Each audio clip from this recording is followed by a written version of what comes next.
Ang Pilipinas ngayon. Narito na ang pinakamainit na mga balita na nakalap sa bawat sulok ng bansa. Ihahatid sa bawat Pilipino saan man kayo sa mundo. Ang Pilipinas ngayon. Pakinggan ang bawat kaganapan sa bawat lalawigan. Ito ang Pilipinas ngayon.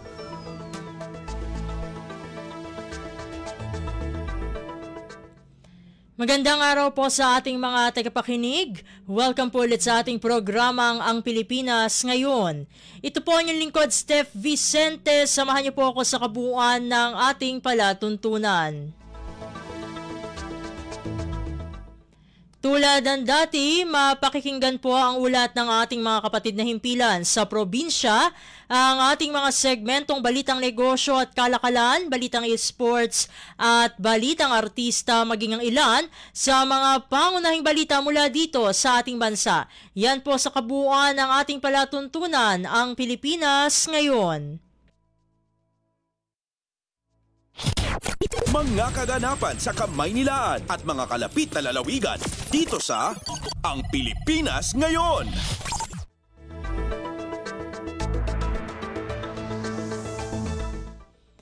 Sa mahalagang balita, mahigit 300 pamilya makikinabang sa In-City Vertical Housing Project ng lokal na pamahalaan ng Maynila na pinasinayaan ni Pangulong Ferdinand R. Marcos Jr. kaninang umaga. Ang detalye ng balita ihahatid sa atin ni Raquel Bayan. Pinangunahan ni Pangulong Ferdinand Marcos Jr. ang inaugurasyon ng In-City Vertical Housing Project ng Manila LGU na San Lazaro Residence sa Santa Cruz, Maynila ngayong umaga. Mulang sa 382 unit ng 20-story building, 193 dito ilalaan sa makawani ng Manila Health Department, habang 189 units naman bubuksan para sa government employees na mayroong salary grade 9 hanggang 18. Bawat unit ay mayroong 40 square meters at mayroong 2-bedroom capacity. Ang proyektong ito mayroon ng public health laboratory, health center, swimming pool, parking spaces, function room at outdoor area activity. Ang mga mapagkakalooban ng unit sinasahang magbibigay ng nasa 2,000 hanggang 3,000 monthly contribution para sa kanilang pag-okupa sa unit. Sa oras na umuli sa okupante, ibabalik dito ang inibulag ng monthly contribution. Ngunit ibabawas ang mga magagastos sa repair at iba pang kailangang pagsasaayos upang mapanatiling maganda at mariwalas ang unit para sa mga susunod na gagamit. Narito ang tinig ni Architect Ernesto Oliveros. No. City government property yung So, eventually, pagdating ng actually, after 10 years sa building code kasi kailangan i-assess yung building if it's still livable. Pero I think sa ganda at tibay ng building natin, 10 years, it's still good as pa rin. At saka yung city government natin sinisikap na ma-maintain tsaka maalagaan natin properties yung ating in-city vertical housing projects. So I think maganda naman siya. Pero after 10 years, i-assess ng structural engineer. Tapos every year na yun, lagi natin i-assess. Mula sa Malacanang para sa Bagong Pilipinas, Raquel Bayan, Radyo Pilipinas, Radyo Publiko. Kumpleto, detalyadong balitaan, di papahuli sa mahahalagang kaganapan. Kamustahin ang inang bayan, ang Pilipinas ngayon.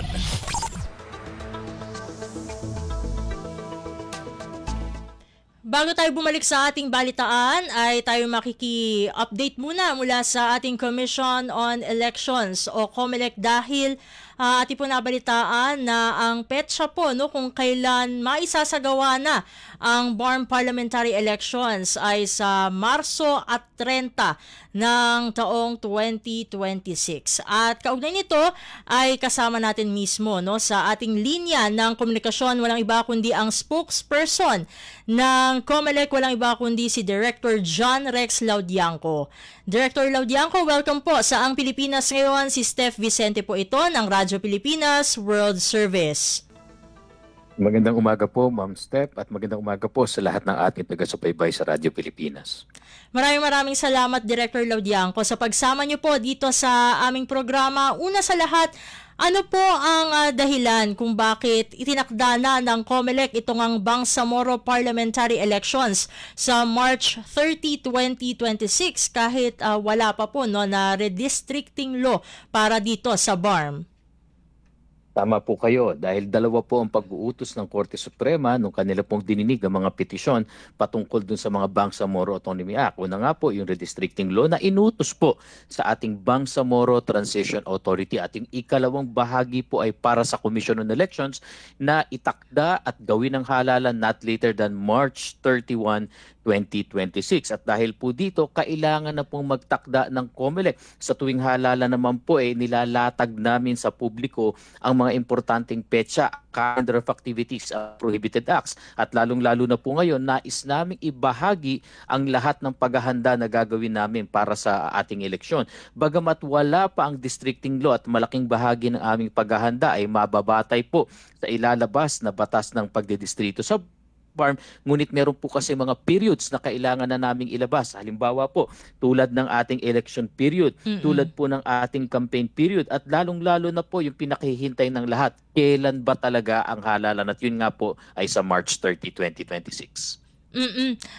Director Laudian, kung gaano kahalaga itong redistricting law sa pagsasagawa nitong Bangsamoro parliamentary elections, at ano po ang magiging epekto kung maantala pa ang pag-aproba ng BTA sa batas na ito? Ang lahat po ng bahagi ng halalan ay nakabase sa kung ano man ang magiging distrito. Una po, malalaman natin sino-sino ang mga botante sa bawat distrito dahil yan po, sila po ang maghahalal ng kani-kanila mga kandidato. Ikalawa, malalaman lang po natin kung sino ang magiging kandidato kung pinal na yung mga ating mga tinatawag na distrito dahil nagtakda rin kami kung kailan ang filing ng mga certificates of candidacy. Doon sa bahagi naman po ng paghahanda ng COMELEC, yung ikatlo, yung allocation ng ating mga balota. Ikaapat, yung pagtatalaga ng mga tao, yung mga electoral boards na uupo doon sa iba't ibang presinto na magsasagawa ng halalan. At ang higit sa lahat po, yung sa huli, yung pong ating pagpoproklama, dapat po kasi malinaw ang ginagampan ng tungkulin, pati na rin mula sa pagboto, pagbilang ng boto, at ito nga pong sa huli, yung pagpoproklama doon sa mga mananalo. Kaya po talaga lahat ng paghahanda ay nakabase at nakabatay po sa ilalabas na redistricting law. At dahil nabanggit nyo na po yan, kasi syempre itinakda na po ang filing ng COCs mula January 5 to 9, 2026. May possibility pa rin po ba na mabago ang petsang ito? Depende po kung magkakaroon na nga po ng batas patungkol dito sa mga distrito under BARM. Bagamat kung kami po ang tatanungin, medyo napakahirap na po kung magbabago pa tayo, masyadong maaantala. At kung titignan nyo nga po ang pagkakalatag ng mga petsa na yan, halos dikit na sa halalan. Una sa lahat po, yung paglalatag po ng mga certificates of candidacy, dalawa po ang purpose niyan. Malaman natin ang mga kandidato, maisa pinalang listahan, at nang sa gayon matuloy po yung ikalawang bahagi, yung campaign period na batas po mismo ang nagtatakda na 45 days prior to the elections po. Ganyang kabigat po yan. Kaya nga po kami umaasa sa ating Bangsamoro Transition Authority na mailalabas nila sa lalong madaling panahon yung redistricting law. Patungkol din naman po dito siguro, dagdagan ko na rin po, Ma'am Stefano, kung sakali man talaga masyado magiging huli, posible na may urong ang mga dates po na yan, pero sasabihin na po namin sa inyo, magiging napakahirap. Una na po yung patungkol sa automated elections dahil ito ay karugtong ng May elections natin na automated elections, at yun ang layunin ng COMELEC. Ngunit kung lalampas nga po ng November 30 ang paglalabas ng distrito, baka po mahirapan na. Yung po tandaan natin, yung pong ating mga sistema mula sa programa hanggang sa balota, pagbibilang, pagtatransmit, lahat po yan ay eksakto at nakabase kung ma-determine natin kung sino ang kandidato, sino ang botante, at yung po lahat ay nakasalalay sa distrito po natin. At ano po ba yung mga pangunahing activities bukod nga po dun sa filing ng COCs na syempre dapat tandaan ng mga taga-BARM, lalong-lalo na siguro yung mga tumatakbo na kasama dito sa calendar of activities para sa BPE, lalong-lalo na pagdating sa election at campaign period? pagdating po sa kalendaryo na yan, makikita nyo po mula nung ating itakda yung ating election period mula January 29 hanggang April 14, dyan na rin po nakasalalay yung ating mga tinatawag na gun ban. Prohibition po sa paglilipat-lipat, pagsuspend ng mga kawani ng pamahalaan, pati na rin po yung mga checkpoints. At nakarugtong po niyan yung campaign periods kung saan po marami tayong ini-impose na regulation sa ating mga kandidato. Yung kanilang expenses, contributions, uri ng kanilang mga tinatawag natin na campaign paraphernalia, yung mga petsa na pinagbabawal. At ito na nga po yung naganap dahil noon po nagsalita po tayo at si Chairman Garcia, nung itinakda ito ng Supreme Court, nakita natin maaring tamaan yung panahon ng Ramadan. Pero ngunit wala po tayong magagawa, kailangan nating tumalima sa ating desisyon ng Supreme Court po. At yun nga po, no, paano naman po, no, kumusta po ang inyong coordination po, no, ang coordination ng COMELEC sa law enforcement agencies, no, para kaugnay naman po, no, sa ipatutupad na gun ban mula January 29. Maayos naman po. Opo, maayos naman po ito, Ma'am Steph, at tuloy-tuloy po ang koordinasyon ng COMELEC sa AP, sa PNP, sa NBI at iba pa naming law enforcement at security partners. Kasi po ito po inaisagawa namin ng maayos nung Mayo at ito po itutuloy lamang namin. Bagamat sinasabi nga po namin, magkakaroon ng dagdag na hirap at dagdag na gastos kung talagang masyadong maantala yung redistricting law. Ang sinasabi nga po ni Chairman Garcia, baka sa pagtalima ng COMELEC, mauwi tayo sa manual elections na alam naman natin, una, mas maraming kinakailangan po na papel, mas maraming kinakailangan na poll workers dahil hahatiin namin yung supposedly kaya sanang bumoto 800 to 1,000 sa isang presinto, ngunit dahil manual elections ay baka ibaba namin ito sa 400 to 600 voters. Therefore, kada presinto ay lolobo at magiging dalawa ang sets ng electoral boards at babagal yung ating proseso. So ilan lamang po yan sa tinitignan din natin ang ating mga security partners, pinaghahandaan natin lahat, whether automated, manual elections, basta ang importante, maayos at secure ang ating halalan. And speaking of coordination po, no, Director Laudianco, kumusta po ang coordination po ng COMELEC sa Bangsamoro Transition Authority, lalo nga na hanggang ngayon ay wala pa rin naaprobahang redistricting law? Patuloy naman po ang aming pakikipag-usap bagamat talaga po sila ay independent sa pagkanilang pagkakraft ng kanilang districting law.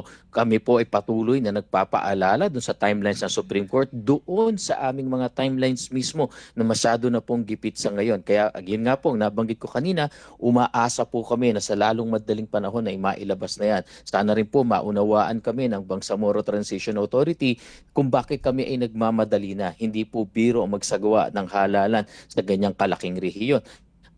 At higit po sa lahat, ang gusto po kasi ng COMELEC, sana mai-automate na kung kaya pa ng oras at higit sa lahat, mas maayos, mas matiwasay na halalan po dyan sa BARM. Siguro po, no, ano po yung paalala naman ng COMELEC sa mga tatakbo sa BPE tungkol naman dun sa paghahain ng kanilang statements of contributions and expenditures o SOSE na hanggang April 29, no? Syempre, mahalaga po 'yan, no, para dun sa mga tatakbo. Una po sa pag-accomplish ng SOSE, bilang kayo po ay tumatakbo na ang naisin ay maging tagapagpatupad ng batas o taga-akda, taga-katha ng batas, pakita po natin na tayo ang kauna-unahang marunong sumunod sa itinatakda ng mga batas panghalalan. Ano to ito? Siyempre, nabanggit nga po ni Ma'am Steph na magsumite ng inyong SOSE sa tamang panahon, ngunit dadagdagan pa po natin. Ayon po sa mga umiiral na batas, Section 14 ng RA 7166, ang SOSE po natin dapat totoo, dapat kumpleto at dapat detalyado. Full, complete, and detailed po yan. Walang itinatago. Dapat maipakita natin ang transparency and accountability. Ilagay nyo po lahat ng pinanggalingan ng inyong mga pondo sa kampanya, yung mga tinanggap na contributions sa tigit sa lahat ng pinagkagastusan. Meron po mga reporting mechanisms na ayon po sa COMELEC resolutions at ipakita po natin ito dahil ang COMELEC po magsasagawa ng investigasyon sa bawat SOSE na matatanggap namin at kung makikita po namin na may inconsistency, hindi nagsabi ng totoo, may mga external sources po kami ng dokumento, ay kayo po ay makakasuhan ng isang election offense case. Kasong kriminal po ito na may pagkakakulong ng 1 hanggang 6 na taon, pagkakatanggal ng inyong karapatang bumoto at syempre perpetual disqualification to hold public office. At siguro no, bago yung inyong final message, Director Laudianco, no, maisingit ko lamang po ito kasi syempre ang ating himpilang Radyo Pilipinas World Service ay isang radio station po, no, na ang target audience po natin ay mga overseas Filipinos. Kumusta naman po, no, kasi syempre sa December 1, no, kung hindi po tayo nagkakamali, no, ay balik na po, no, ang registration, no, para sa mga overseas voters. Ano po ang inyong kumusta po yung updates regarding that? At meron po ba kayo, no, na kumbaga makapaalala, no, para sa ating mga kababayan na nasa ibayong dagat? Naku, tama po, takma-akma ang inyong mensahe. Sa araw po na ito ay kahapon ay natapos na po ng Commission on Elections ang training ng lahat po ng ating embassy at consulate personnel na magiging election registration board at sila po yung mga election registration personnel natin. Nakahanda na po sila, trained na po sila mula po sa mga procedures sa ating mga IT, pati na rin po yung gagamitin ng mga teknolohiya, laptops at iba pa ay naipadala at naibigay na ng COMELEC. So asahan nyo po sa December 1, wala na po makakapigil at tuloy na ang ating overseas registration sa lahat ng embahada at konsulada. At makikita nyo po sa aming koordinasyon dito sa DFA at COMELEC ay sisikapin namin na mailapit sa inyo, mapadali ang proseso at sisiguraduhin po namin na madidinig ang inyong boses, mabibilang ng tama ang boto pagdating ng halalan. Marami pong Pilipino sa iba't ibang panig ng mundo. Mahalaga po ang inyong boto, mahalaga ang inyong boses. Kaya po sana kayo'y magparehistro at sa ating mga kababayan po na kahit wala pa sa abroad, ngunit nakikita ninyo na sa pagitan ng April 8 hanggang May 8, 2028 kayo ay nasa isang bansa, maaari po kayong magparehistro na bilang overseas voter. Nang sa gayon, maaga po kayong makasama sa listahan, masiguro ang inyong karapatan at magawa ang inyong obligasyong bumoto. With that po, maraming salamat Director Laudianco sa pagsama niyo po, no, sa aming programa, not unless na meron pa po kayong mga iba pa na paalala para sa ating mga kababayan. Go ahead po. Yun lamang din po para sa overseas at sa ating mga kababayan na nasa Pilipinas. Tuloy-tuloy din po ang ating registration na nagsimula sa October 20 at tatagal hanggang May 18 lamang. Ang registration po na ito ay para sa gaganapin next year, November 2, Barangay at Sangguniang Kabataan Elections. Malinaw na po ang desisyon ng Supreme Court. Tuloy na ang halalan na yan para sa kanilang panibagong termino come November po at December. At higit sa lahat po, sinasabi natin, pahalagahan po ang Barangay at Sangguniang Kabataan Elections dahil yung po ating barangay, dyan ibinababa ang pinaka-basic services ng pamahalaan. Kaya sana po, pumili, makibahagi at sigit sa lahat maging responsableng botanteng Pilipino. Maraming salamat po. Maraming salamat po Director Laudianco sa pagsama niyo po. God bless po, mabuhay po kayo. Mabuhay, God bless po. At ating po nakasama sa ating programang Ang Pilipinas Ngayon, si Director John Rex Laudianco, ang tagapagsalita po ng Commission on Elections o COMELEC. Babalik na tayo sa ating balitaan.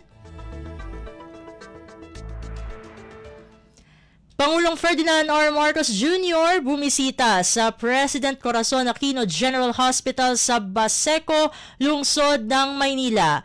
15 milyong piso ipinagkaloob bilang dagdag suporta sa nasabing pagamutan mula yan mismo sa Office of the President. Ang kabangulat ihahatid sa atin ni Alvin Baltazar. Bumisita si Pangulong Ferdinand R. Marcos Jr. sa President Corazon Aquino General Hospital sa Baseco, lungsod ng Maynila. Ang pagbisita ay ginawa ng Pangulo sa harap ng anyay pinalalakas ng kanyang administrasyon sa healthcare system ng bansa. Sa naging talumpati ng punong ekutibo, ipinahayag nitong lahat ng suporta ay gagawin na pamahalaan upang maihatid ang serbisyong medikal para sa mamamayan. Hindi naman naitago ang katuwaan sa Pangulo sa ginawang pagbisita sa nasabing paggamutan na ayon sa kanya ay labis niyang ikina-impress. Kaya dahilan ito para ang Pangulo ay mag-anunsyo na kanyang bibigyan ng 15 milyong dagdag suporta ang nasabing paggamutan na mula sa Office of the President. Pakinggan natin si Pangulong Ferdinand R. Marcos Jr. Katotohanan, na-invest ka rin masyado. Sabi ko, tulungan naman natin. Kaya mula sa tanggapan ng Pangulo, Dadagdagan po natin yung suporta ng 15 milyong piso para sa Paseco. Mula sa Palasyo ng Malacanang para sa Bagong Pilipinas, Alvin Baltazar, Radyo Pilipinas, Radyo Publiko. Pasada ng mga balita mula sa Pilipinas para sa mga Pilipino saan man sa mundo. Ang Pilipinas Ngayon.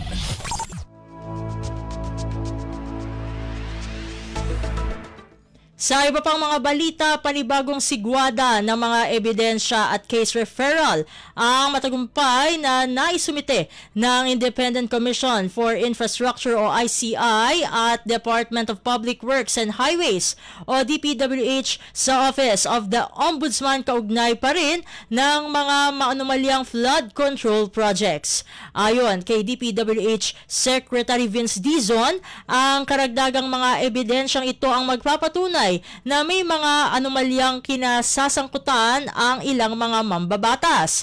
Kaya naman naghain na rin ng panibagong mga kaso ng plunder, graft at bribery ang DPWH laban sa ilang mga miyembro ng House of Representatives na may kaugnayan umano sa mga kontraktor.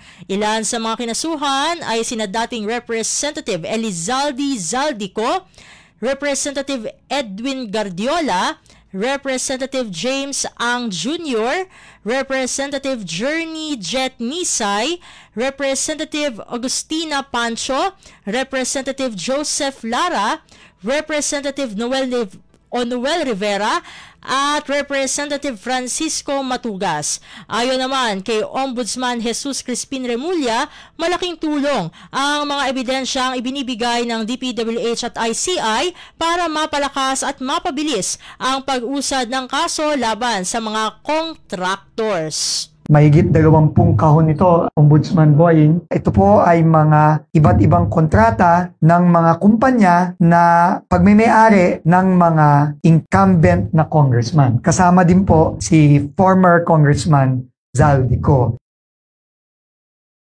Secretary Vince Dizon. Kumpleto, detalyadong balitaan, di papahuli sa mahahalagang kaganapan. Kamustahin ang inang bayan, ang Pilipinas Ngayon. Samantala, asahan ang mas marami pang assets na i-freeze ng Anti-Money Laundering Council o AMLAC bilang bahagi ng pagsisikap ng gobyerno na maibalik ang pera ng taong bayan mula sa maanumalyang flood control projects. Ito ang sinabi ni Pangulong Ferdinand R. Marcos Jr. makaraang umabot sa 12 bilyong piso ang kawang halaga ng mga ari-arian na na-freeze ng AMLAC sa nagpapatuloy na investigasyon kaugnay ng malakihang money laundering at korupsyon. Kabilang sa nasabi halaga ang tinatayang 4 bilyong pisong air assets na iniugnay kay dating Congressman Zaldico. Sama po dito ang mga air asset ni Zaldico, ang value mga 4 billion. At bukod pa ron, meron po tayong nakuhang 3,566 na bank account, 198 insurance policies, 247 motor vehicles, 178 real properties, 16 na e-wallet account at saka air asset na frozen na. Pangulong Ferdinand R. Marcos Jr. Pasada ng mga balita mula sa Pilipinas para sa mga Pilipino saan man sa mundo. Ang Pilipinas Ngayon. Sa iba pang mga balita, duda naman ang Malacanang sa mga inilalabas na video ni dating Congressman Zaldico, partikular ang mga alegasyon nito kung saan inuugnay ang kasalukuyang administrasyon sa maanumalyang flood control projects. Ayon kay Communications Undersecretary at Palace Press Officer Attorney Claire Castro, maiging tapusin muna ang mga salaysay nito dahil tuwing napupunaan niya ang inconsistencies nito ay tila nagbabago rin ang mga pahayag nito gaya ng pagbabago ng kanyang hairstyle.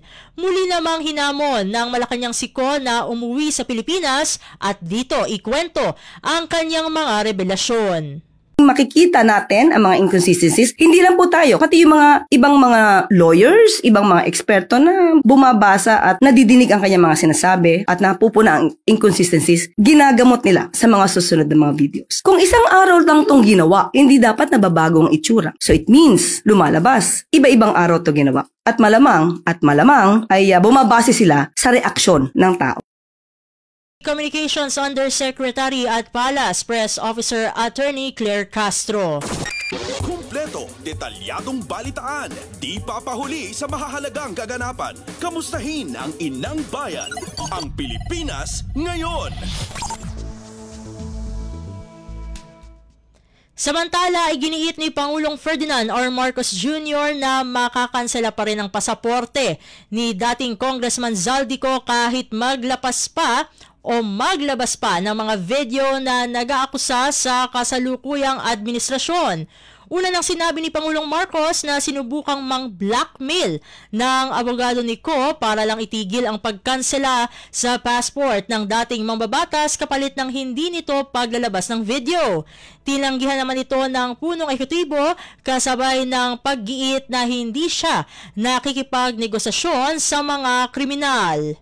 I do not negotiate with criminals. Kahit maglabas ka na ng video ng lahat ng kasinungalingan mo na pag-destabilize sa gobyerno, gusto kong malaman mo, Zaldi, makakansela pa rin ang passport mo. Hindi ka na makakatakas sa hustisya.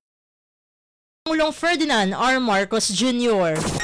Kumpleto, detalyadong balitaan, di papahuli sa mahahalagang kaganapan. Kamustahin ang inang bayan, ang Pilipinas ngayon.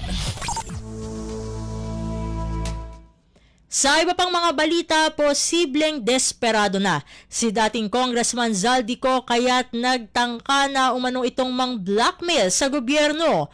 Magugunit ang sinabi ni Pangulong Ferdinand R. Marcos Jr. na nagtangkang mang-blackmail ang umano'y abogado ni Ko para hikayatin ng gobyerno na huwag kanselahin ang kanyang pasaporte kapalit ng pagtigil sa pagpapalabas ng mga video na naglalaman ng mga akusasyon laban sa kasalukuyang administrasyon.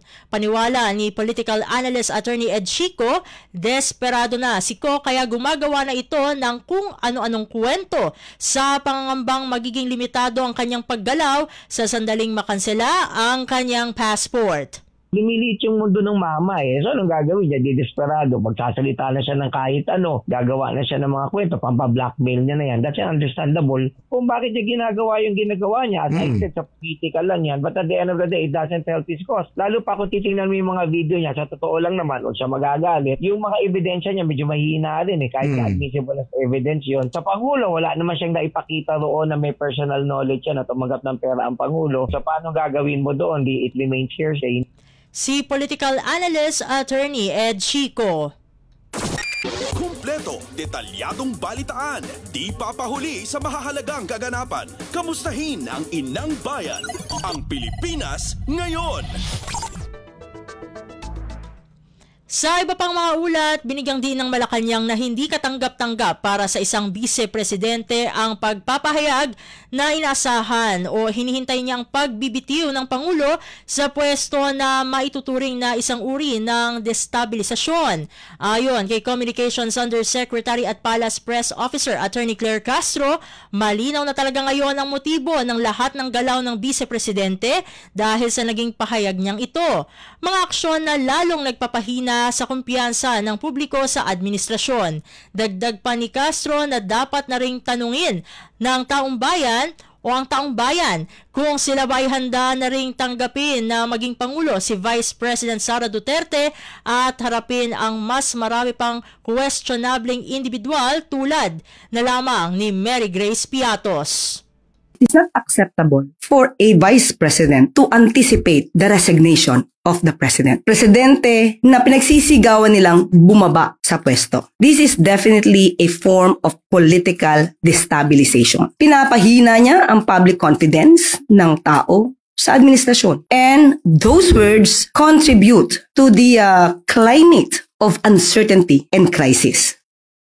The Communications Undersecretary at Palace Press Officer Attorney Claire Castro. Pasada ng mga balita mula sa Pilipinas para sa mga Pilipino saan man sa mundo. Ang Pilipinas Ngayon.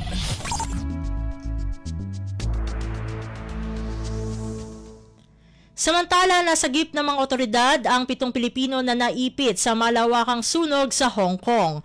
Ayon kay Department of Migrant Workers o DMW Secretary Hans Leo Kakdak, kabilang sa nasagip kaninang madaling araw ang isang Pilipino kasama ang employer at 3 taong gulang o 3 buwang gulang na sanggol. Sinisikap ng DMW na makipag-ugnayan sa 7 Pilipino para maipaabot ang kaukulang tulong mula sa gobyerno. We are still monitoring the situation. Yung 7 na nasagip na rescue, we are coordinating with the authorities to have access to the 7 para makadaupalad namin sila at makapagbigay tayo ng assistance kasi yan ang tagubili ng ating mahal na Pangulo. Sa oras ng pangangailangan ng OFWs ay tulungan sila lalo na dito sa pangyayaring ito. Si DMW Secretary Hans Leo Kakdak. Kumpleto, detalyadong balitaan, di papahuli sa mahahalagang kaganapan. Kamustahin ang inang bayan, ang Pilipinas Ngayon. Sa iba pang mga ulat, iikot ang mga tauhan ng Philippine Consulate General sa Hong Kong sa mga temporary shelters na binuo ng Hong Kong government kasunod ng malawakang sunog na tumupok sa mga high-rise residential buildings sa Tai Po District ng Hong Kong. Sa panayam ng programang Front and Center sa Radyo Pilipinas World Service, sinabi ni Department of Foreign Affairs o DFA spokesperson, Assistant Secretary Angelica Escalona, na ipinapatid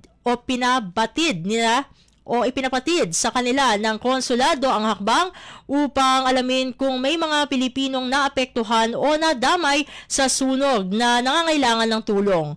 Nakikipag-ugnayan na rin aniya ang mga opisyal ng ating embahada sa Hong Kong Police at handa ring tumulong ang embahada sa mga apektadong overseas Filipinos doon. Ayon po kay Consul General Romulo Israel Jr., iikot po sila sa mga temporary shelters na itinayo ng Hong Kong government upang malaman kung may mga kababayan tayong nangangailangan ng tulong. At patuloy po tayo nakikipag-ugnayan, yung konsulado natin sa Hong Kong Police. Handa po naman ang ating mga opisyal na tumulong sa mga kababayan na naapektuhan dito sa napakalaking sunog na ito. Si DFA spokesperson Assistant Secretary Angelica Escalona. Sa kasalukuyan, ayon kay Escalona, na wala pang kumpirmadong report ang PCG Hong Kong kung may Pilipinong na-trap sa mga nasunog na gusali sa Tai Po District. Patuloy pa rin niya ang close monitoring ng DFA at ng konsulado sa insidente habang hinikayat nito ang mga Pinoy abroad na maging mapagmatyag sa kanilang paligid. Pasada ng mga balita mula sa Pilipinas para sa mga Pilipino saan man sa mundo. Ang Pilipinas Ngayon. Samantala, nilinaw ng Department of Foreign Affairs o DFA na dumaan sa proseso at may legal na basehan ang pagkansela ng pasaporte ni dating presidential spokesperson Attorney Harry Roque. Sa panayam ng programang Front and Center sa Radyo Pilipinas World Service, tiniyak ni Department of Foreign Affairs o DFA spokesperson Assistant Secretary Angelica Escalona na dumaan sa legal na pamamaraan ang pagkansela ng pasaporte ni Roque. Sabi pa ni Escalona, hinintay muna ng DFA ang utos mula sa korte bago nila kanselahin ang pasaporte na naayon sa grounds for cancellation batay sa itinakda ng New Philippine Passport Act. Matatandaan na naglabas ng utos ang Pasig City Regional Trial Court Branch 157 ng isang kautusang nagkakansela sa pasaporte ni Roque maging nina Cassandra Leong at iba pang akusado sa isang human trafficking case. Lahat naman ay ginagawa namin naaayon sa batas. So when we cancel Philippine passport, we wait for the court order in that case. Basta yung grounds for cancellation, andun po lahat yun sa batas, sa New Passport Act. Okay. So in this case, we waited for the court order. Samantala, ayon pa kay Escalona, ipinapaalam nila sa mga ahensyang katulad ng Bureau of Immigration o BI at Philippine Center for Transnational Crimes ang kautusan ng korte na siya ring ipinapaalam ng huli sa International Police o Interpol na magiging batayan upang magkaroon ng alert system sa mga international border controls. Once nag-cancel kami ng passport, ini-inform namin ng Bureau of Immigration sa Pilipinas and also yung Philippine Center on Transnational Crime. Sila po yung Interpol office sa Philippines and they inform Interpol International. At with that, nagkakaroon ng alert yon sa system ng all international border controls. Kaya po kung magbiyahe siya sa airport, mafa-flag po yon. Si DFA spokesperson, Assistant Secretary Angelica Escalona. Kumpleto, detalyadong balitaan, di papahuli sa mahahalagang kaganapan. Kamustahin ang inang bayan, ang Pilipinas ngayon. Sa iba pang mga ulat, nananatiling on track ang mga deliberasyon ng Senado para sa 2026 National Budget Bill. Ito ang tiniyak mismo ni Senate Committee on Finance Chair, Senador Sherwin Gatchalian, kahit pa magkakaroon ng bahagyang adjustment sa kanilang timeline. Ayon kasi kay Gatchalian, balak nilang tapusin ang period of interpellation ngayong araw habang ikakasa naman sa Lunes ang period of amendments.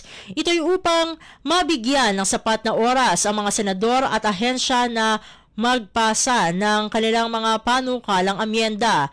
Inaasahan naman na sa Miyerkules, Desyembre 3 ay aaprubahan na sa ikalawang pagbasa ang 2026 National Budget Bill. Pasada ng mga balita mula sa Pilipinas para sa mga Pilipino saan man sa mundo. Ang Pilipinas ngayon.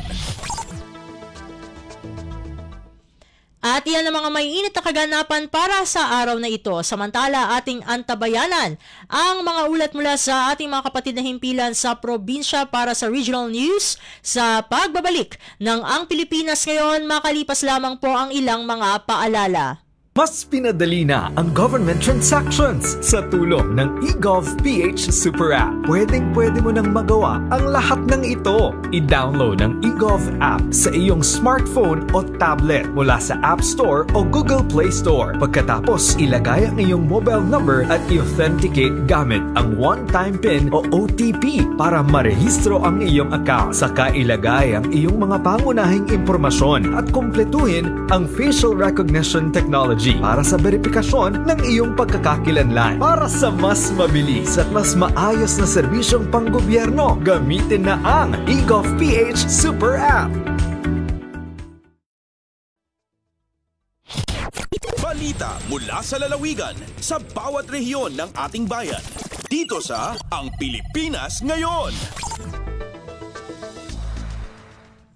Nagbabalik na po ang ating programang Ang Pilipinas Ngayon at narito na po ang bugso ng ating mga regional news. Dumako muna tayo sa rehiyon ng Luzon. Lawag City Athletic Association Meet, formal nang binuksan sa Marcos Stadium. Ang kabuang ulat ihahatid sa atin ni Jude Pitpitan mula sa Lawag.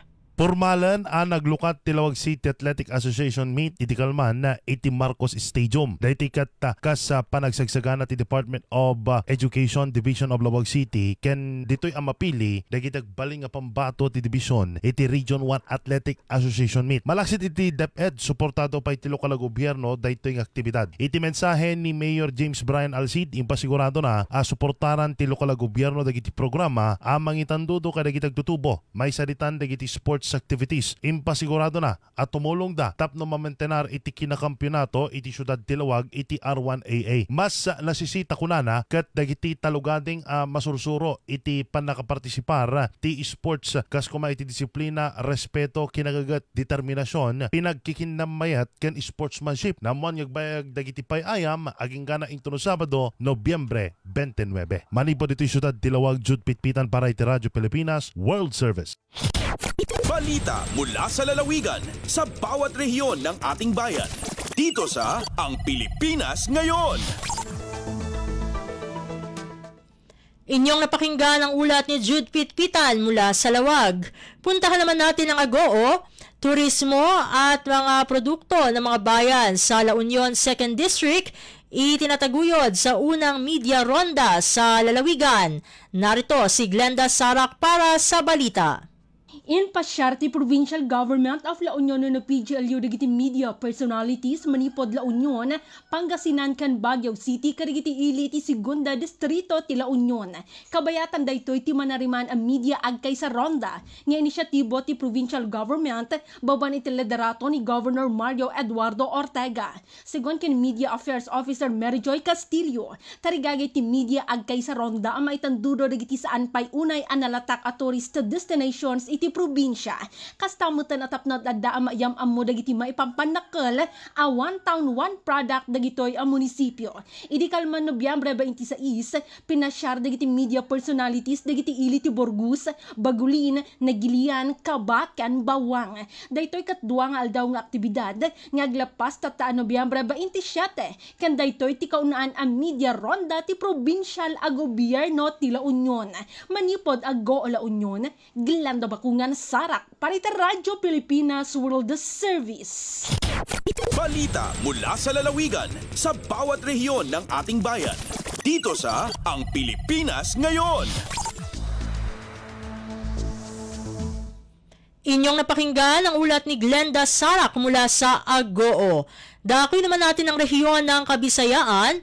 Mga magsasaka sa Eastern Samar, benepisyaryo ng farm machineries at supplies mula sa Department of Agriculture o DA Region 8. Ang detalye ng balita ihatid sa atin ni Daisy Belizar mula sa Borongan. Kinarawatin mga bago nga ekipahis panagrikultura ngan iba pa ang MacArthur Farmers Association habungtuhan Artichi Eastern Samar. Ini ang pinaagin Adaptation and Mitigation Initiative in Agriculture kon AMIA program han Department of Agriculture kon DA Regional Field Office 8. Ang mga higamit nga ginhatag ang mga parag-uma inhinlalakipan ng 3-wheeled motorcycle cargo ngan mga abuno nga ginlalauman nga makakabulig para mapadagmit ang pag-uma, mapahitaas ang ani nga maging episyente ang ira pag-uma labi na paggamit han mga moderno nga paagi ha agrikultura.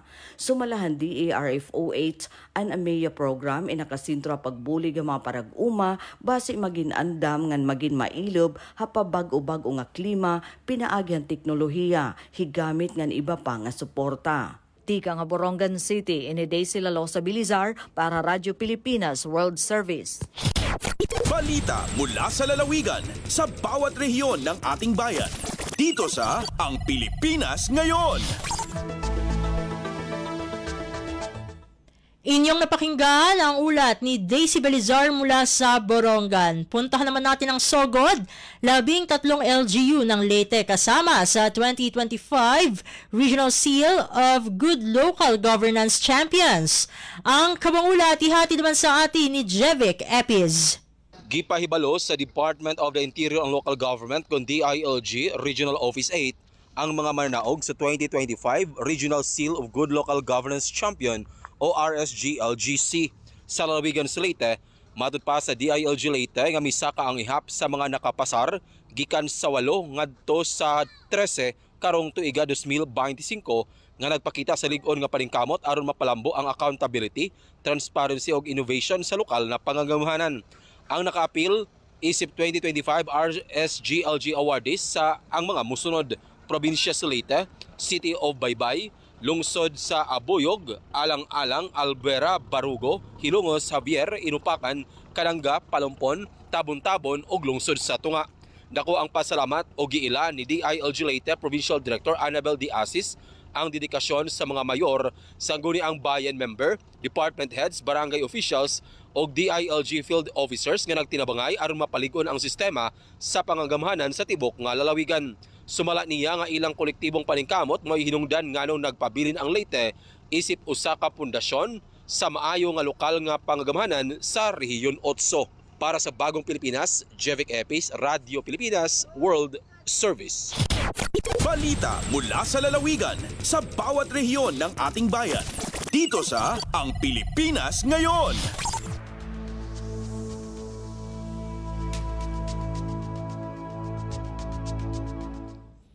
Inyong napakinggan ang ulat ni Jevic Epis mula sa Sogod. Dumako naman tayo sa Mindanao. 10 livestock poultry racers sa Zamboanga City nakatanggap ng halos 1 milyong pisong halaga ng livelihood assistance mula sa lokal na pamahalaan. Narito si Shirley Espino para sa balita mula sa Zamboanga. Mga livestock poultry racers na syudad de Zamboanga, Elia recibi asistensya para na di labus kabida estaban na gobyerno lokal. Mismo el alcalde Kimmer Olaso Elia formaliza con el deed of donation na kantidad de 700,000 de peso para na 10 mga asosasyon na syudad. El proyecto amo parte del asistencia del LGU por medio del Oficina de Veterinario del Ciudad para na mga livestock y poultry racer na Zamboanga.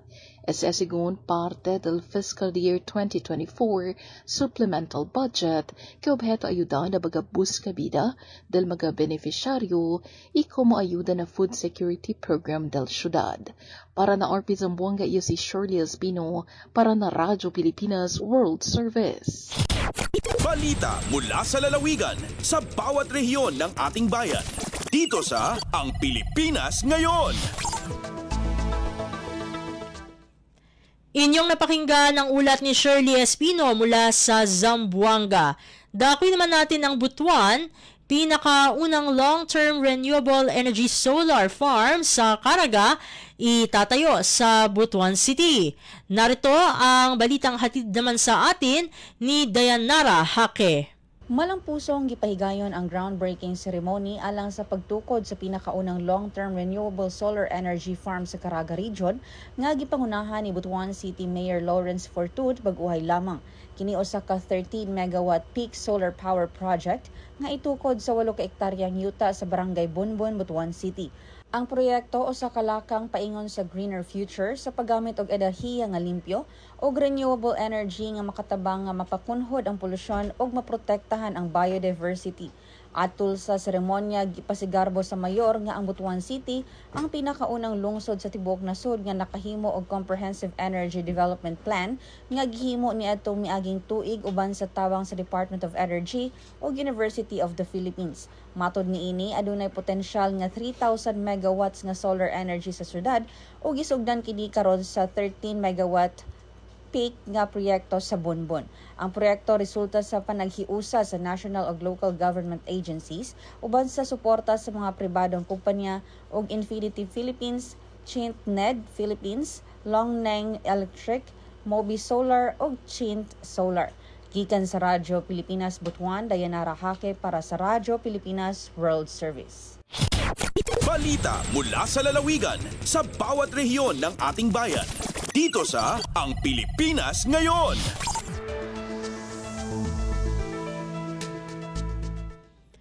Inyong napakinggan ang ulat ni Dayanara Hake mula sa Butuan. Dadako naman tayo sa Iligan. Secretary Carlito Galvez nanawagan ng pagkakaisa at katarungan sa Mindanao Week Peace 2025. Ang detalye ng balita, ihahatid naman sa atin ni Sharif Timhar Habib Majid.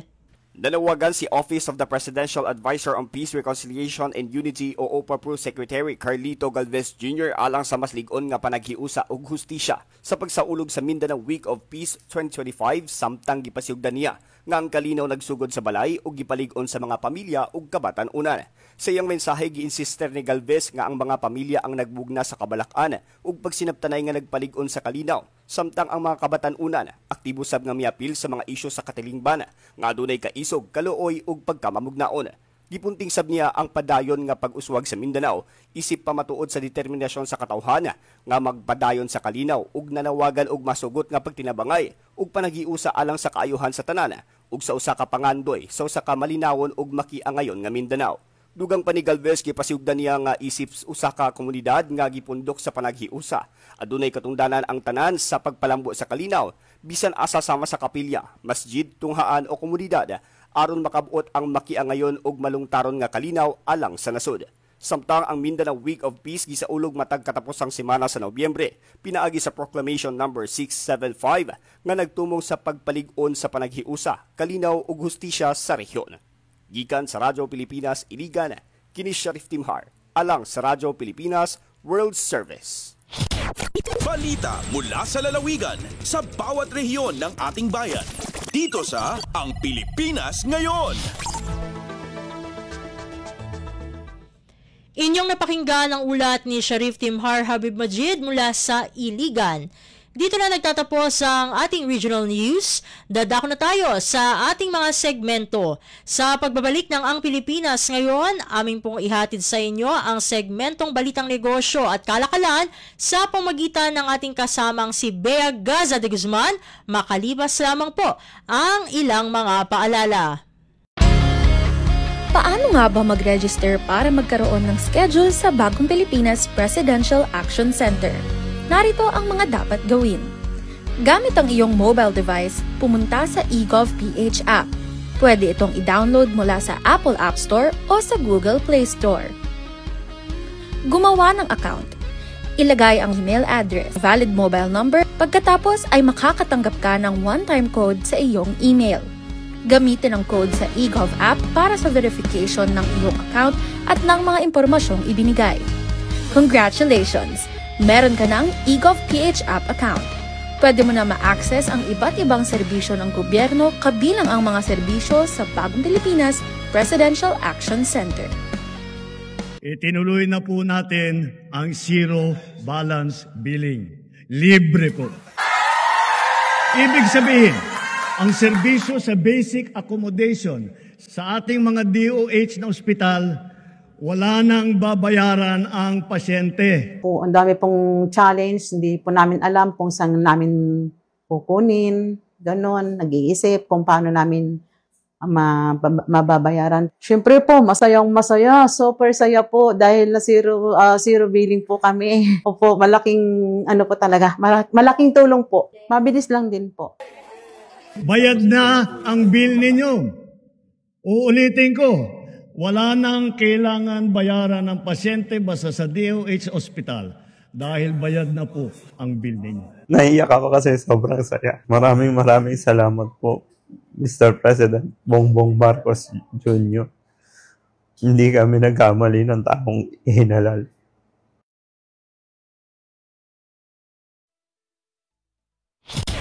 Lagay ng ekonomiya, kalakalan, negosyo at iba pa. Atin ang alamin dito sa Ang Pilipinas Ngayon.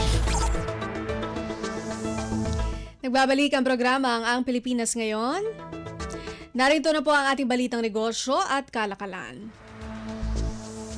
Umaabot sa 3.9 billion pesos na halaga ng assets ng mga high-ranking official at dating halal na mga opisyal ang inisyuhan ng freeze orders kaugnay ng investigasyon ng pamahalaan sa maanumalyang flood control projects. Sa isang pahayag, sinabi ng Anti-Money Laundering Council o AMLAC na nakapaglabas na ito ng freeze orders sa 230 na mga bank account, 15 insurance policies, 2 helicopter at 1 eroplano ng incumbent official ng independent constitutional body at dating elected official. Natukoy ng AMLAC ang mga asset na mayroong paglabag sa Republic Act No. 3019 o Anti-Graft and Corrupt Practices Act at malversation of public funds and properties sa ilalim ng Article 217 ng Revised Penal Code. Ayon kay AMLAC Executive Director Matthew David, makatutulong ang pag-issue ng freeze order sa pagsasagawa ng AMLAC ng mas malawak na investigasyong pinansyal upang ibunyag ang posibleng money laundering scheme na iniuugnay sa flood control projects. Ang investigasyon sa mga questionableng flood control projects ng pamahalaan ay nagresulta sa pag-issue ng freeze order laban sa 3,566 na mga bank account, 198 na insurance policies, 247 na mga motor vehicle, 178 na mga real property at 16 na e-wallet account. Kabuuang halaga na nasa 11.7 billion pesos. Lagay ng ekonomiya, kalakalan, negosyo at iba pa. Atin ang alamin dito sa Ang Pilipinas Ngayon. Umakyat ang kabuuang revenue ng pamahalaan sa 1.13% o 3.81 trillion pesos nitong katapusan ng October 2025, batay sa datos ng Bureau of the Treasury o BTR. Itinuturong dahilan ng BTR ang pagtaas ng revenue sa 7.45% annual increase sa tax collections na siyang nagtala ng year-to-date level ng 84.25% ng full-year program na nagkakahalaga ng 4.52 trillion pesos. Sa kabuuan ng mga buwis na nakolekta ng Bureau of Internal Revenue o BIR na sumasakop sa halos 70% ng total revenue collection ay sumampa sa 2.65 trillion pesos, mas mataas ng 9.55% mula sa 2.42 trillion pesos sa kaparehong period ng nakaraang taon. Umabot naman ang revenue ng Bureau of Customs o BOC sa kaparehong period sa 0.91% o katumbas ng 784.6 billion pesos kumpara sa 777.6 billion pesos noong nakaraang taon.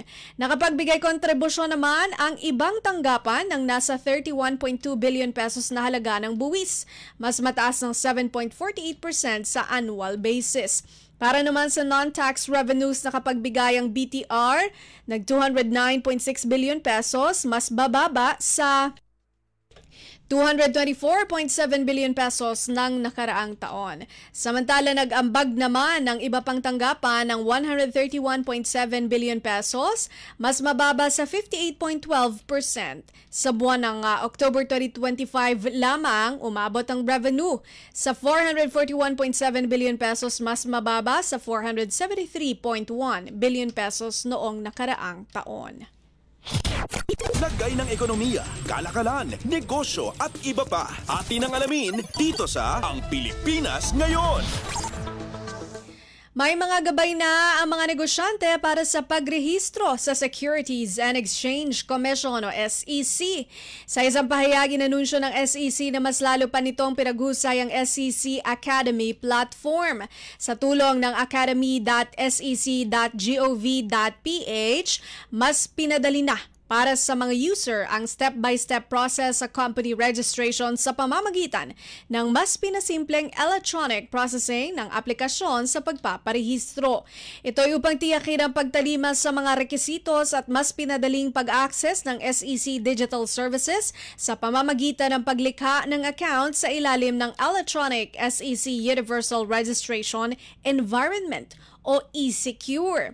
Pagbibigay diin ni SEC Chairperson Francis Lim, nais nilang ilapit ang serbisyo ng SEC sa mga user maging sila man ay tech-savvy o hindi.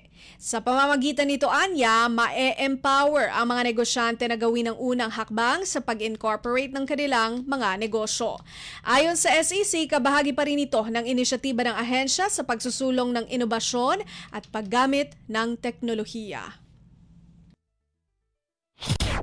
Lagay ng ekonomiya, kalakalan, negosyo at iba pa. Atin ang alamin dito sa Ang Pilipinas Ngayon.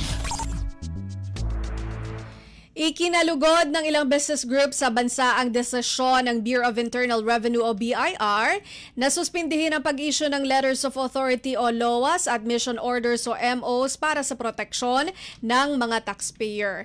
Pinuri din ng mga ito ang bagong talagang si BIR Commissioner Charlito Mendoza sa kaniyang pasyang bumuo ng Technical Working Group o TWG na magre-review sa policy framework sa pag-issue ng LOAs at MOs. Sa isang pahayag, nagpasalamat ang Makati Business Club o MBC sa mga opisyal ng Department of Finance o DOF, Bureau of Internal Revenue o BIR at Bureau of Customs o BOC sa naturang pasya.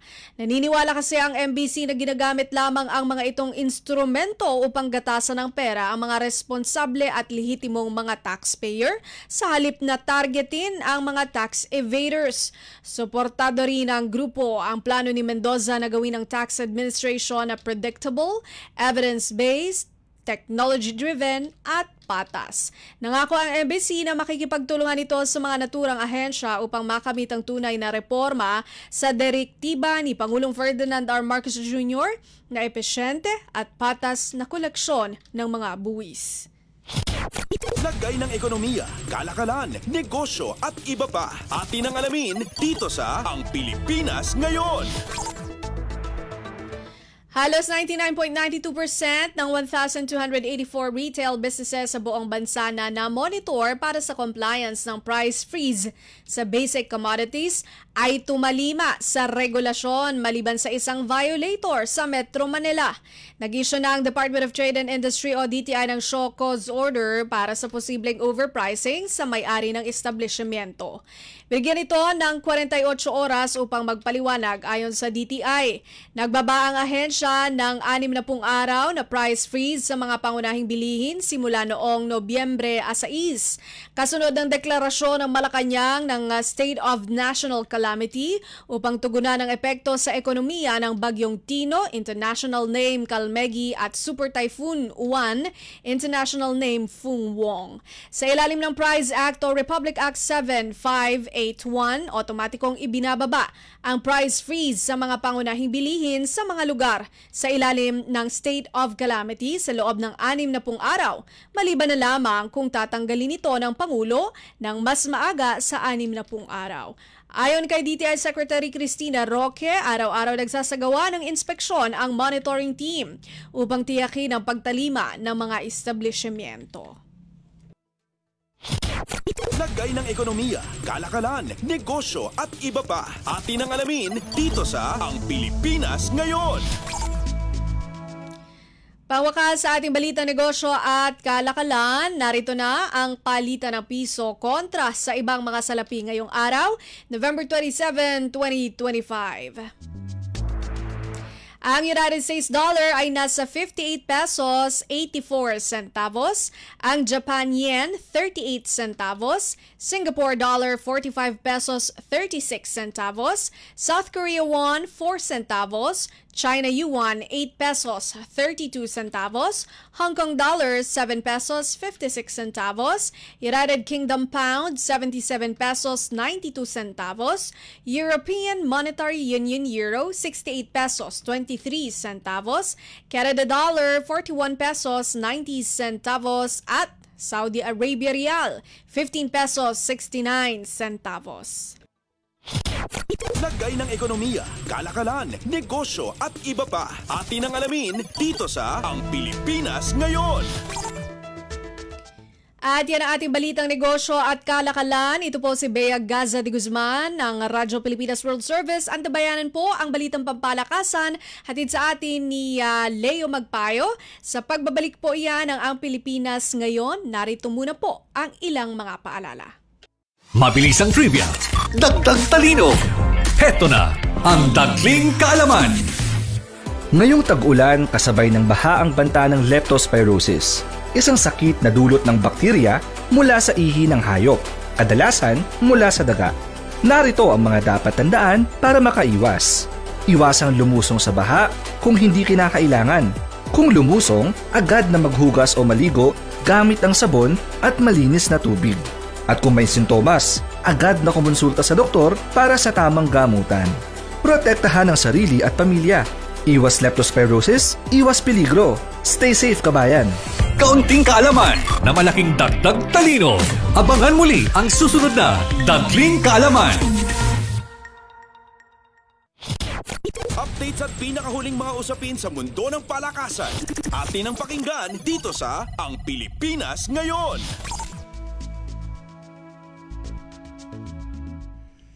At nagbabalik po ang ating programang Ang Pilipinas Ngayon. Samantala, narito naman po ang sports balita. Opisyal ng bahagi ng Women's Tennis Association o WTA 125 calendar ang Philippine Women's Open ayon sa tala sa website ng WTA. Gaganapin ang torneo mula Enero 26 hanggang 31 sa Maynila gaya ng naunang iminungkahi ng Philippine Sports Commission.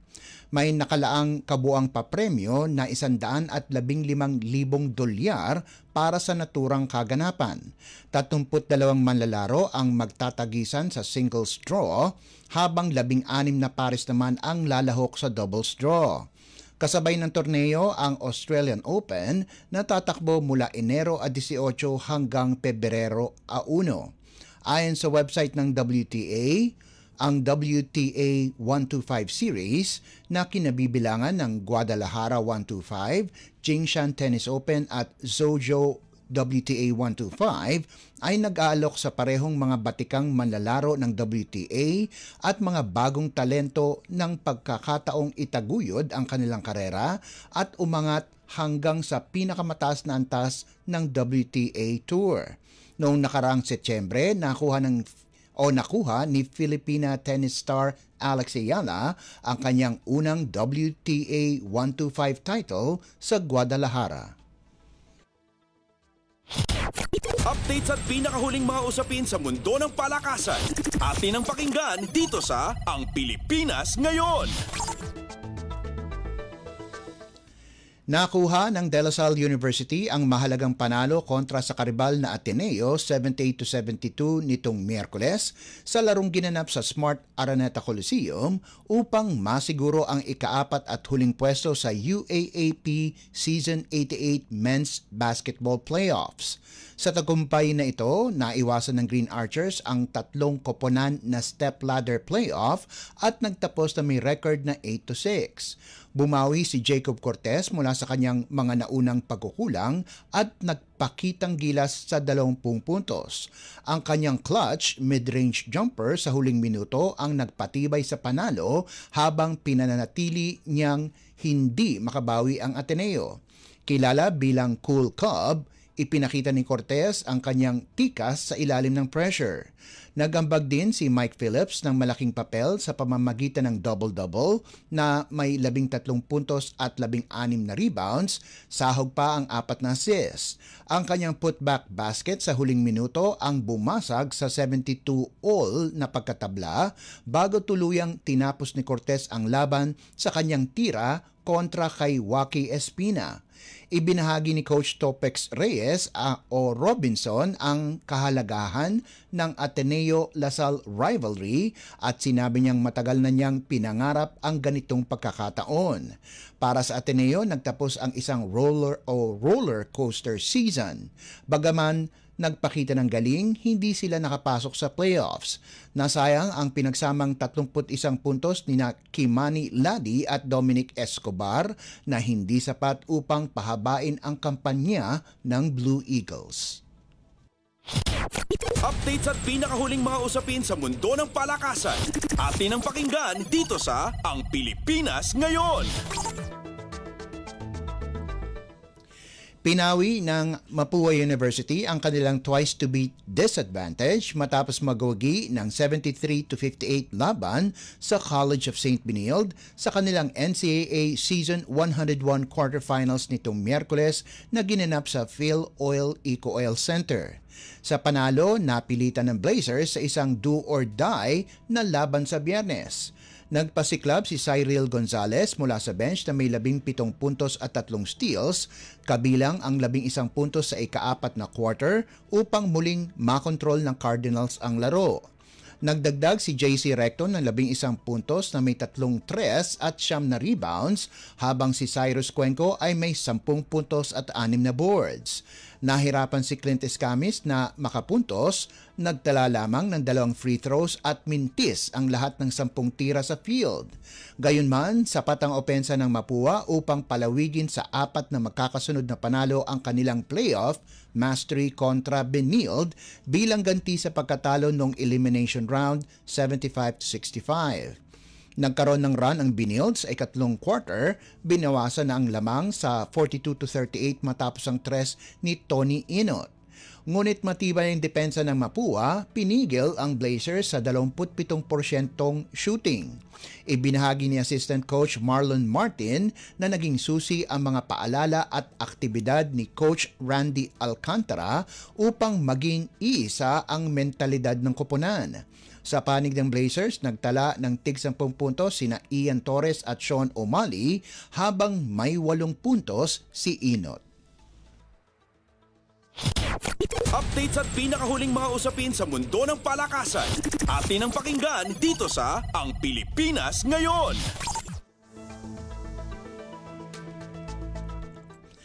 Balik bansa na ang star opposite spiker ng Pilipinas na si Alyssa Solomon upang makiisa sa paghahanda ng national team para sa 2025 Southeast Asian Games sa Thailand.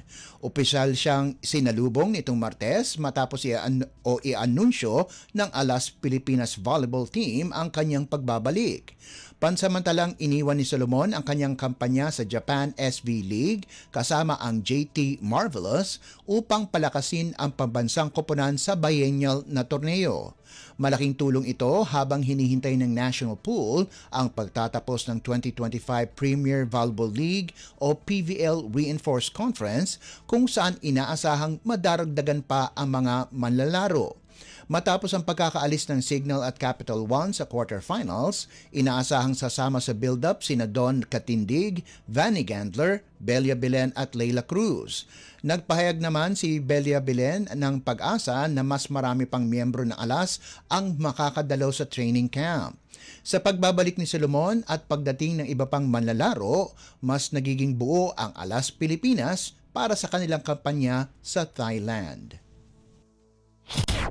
Updates at pinakahuling mga usapin sa mundo ng palakasan. Atin ang pakinggan dito sa Ang Pilipinas Ngayon.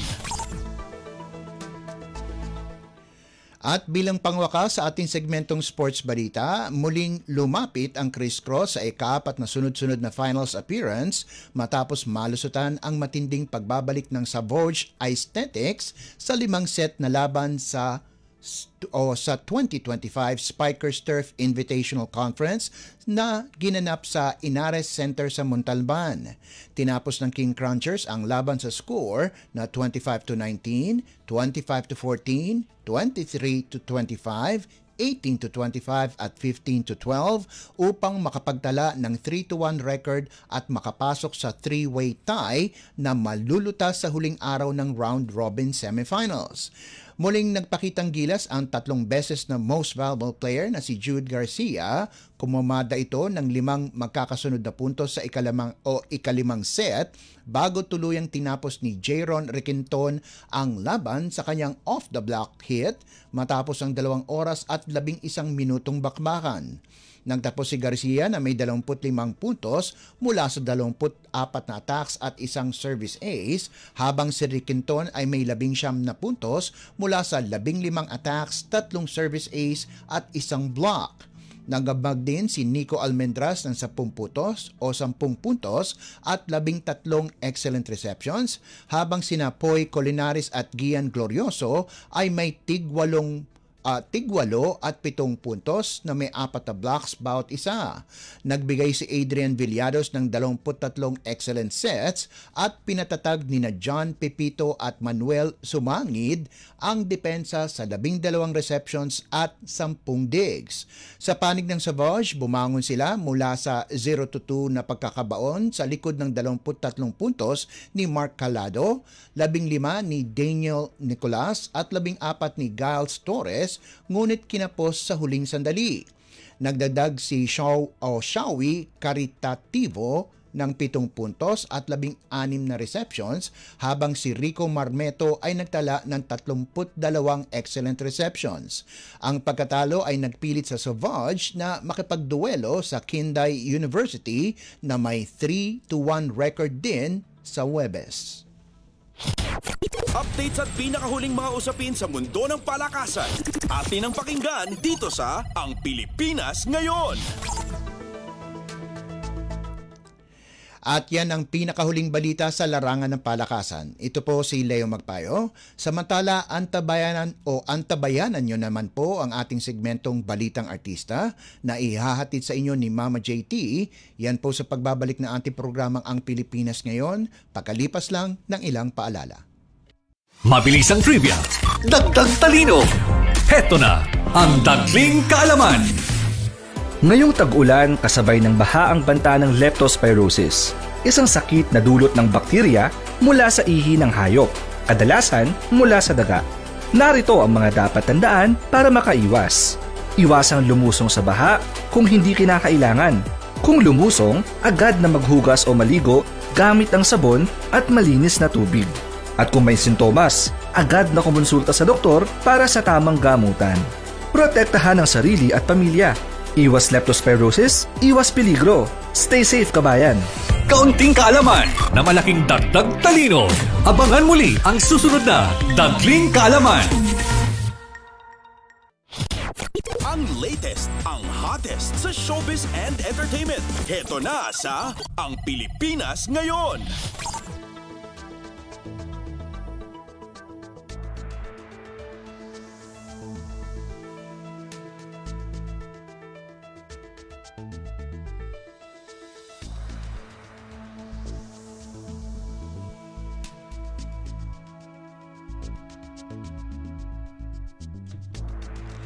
Nagbabalik po ang ating programang Ang Pilipinas Ngayon. At halo, magandang araw sa ating mga chismoso at chismosang nag-aabang ng mga trending na balita sa mundo ng showbiz. Ito na ang ratsyada ng ating mga chika.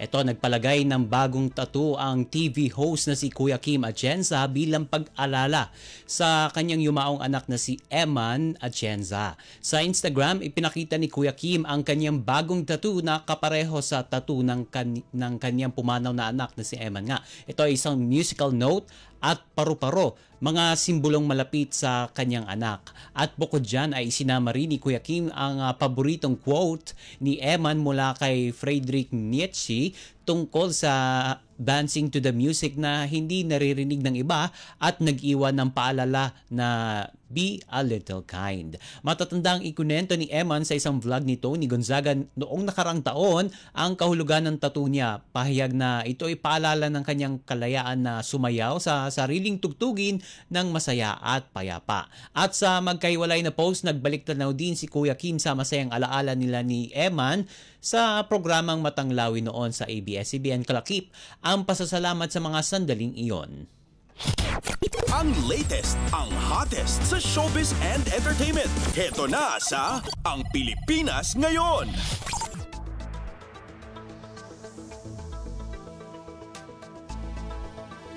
Samantala, engaged na ang celebrity couple na sina Ronnie Alonte at Loisa Andalio kasabay ng kanilang ika-9 na anibersaryo bilang magkasintahan. Sa Instagram at sa mas mahabang vlog sa YouTube, ipinakita ni Ronnie kung paano niya inihanda ang engagement mula sa pagpili ng singsing na may special na engravings tungkol sa kanilang relasyon hanggang sa mismong surprise proposal. Sa video, pinanood ni Ronnie si Loisa ng montage ng kanilang mga alaala bago lumabas sa screen ang mensaheng "Will you marry me?" Nagbiro pa si Loisa bago tuluyang lumuhod si Ronnie at inilahad ang singsing. Ito, emosyonal niyang sinabi itong si Loisa ang kanyang matamis na yes. At ikwento ni Ronnie na matagal na niyang pinaplano ang proposal at kinokolekta ang mga ideya mula sa mga pangarap ni Loisa. Sa Facebook, nirepost ni Loisa ang vlog at nagbahagi rin ng simpleng anniversary message. Congratulations sa bagong engage. Ang latest, ang hottest sa showbiz and entertainment. Heto na sa Ang Pilipinas Ngayon.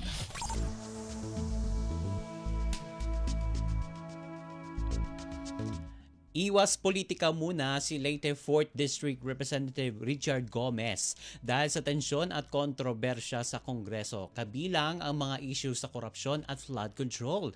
Dahil dyan ay tinanggap na niya ang alok na bumida sa isang bagong pelikula. Sa isang panayam sa telebisyon, sinabi niyang tamang-tama nga ang pagdating ng magandang script ng pelikulang Salvage Land, kaya nagpasya siyang magbalik showbiz muna upang umiwas sa gulo at ingay ng politika. Bagamat mahal niya ang trabaho bilang kongresista at ang pagtulong sa kanyang distrito, itinuring niyang pagkakataon ang paggawa ng pelikulang iyon sa gitna ng kaguluhan sa politika. Kasama niya rito sa pelikula sina Elijah Canlas bilang mag-amang pulis na lalaban sa isang crime syndicate. Kasama din o muling nagbabalik direksyon din sa nasabing pelikula si Lino Cayetano at bahagi rin ng cast sina Mon Confiado, Cindy Miranda, McCoy De Leon at Angela Morena. Ang latest, ang hottest sa showbiz and entertainment. Heto na sa Ang Pilipinas Ngayon. And OMG, wala na tayong sapat na oras para sa ating balitang artista. Maraming salamat mga kachismis sa pakikinig sa aking mga chika for today. Ako po si Mama JT para sa Radyo Pilipinas World Service. Nagbabalik na po si Steph Vicente. Ang latest, ang hottest sa showbiz and entertainment. Heto na sa Ang Pilipinas Ngayon.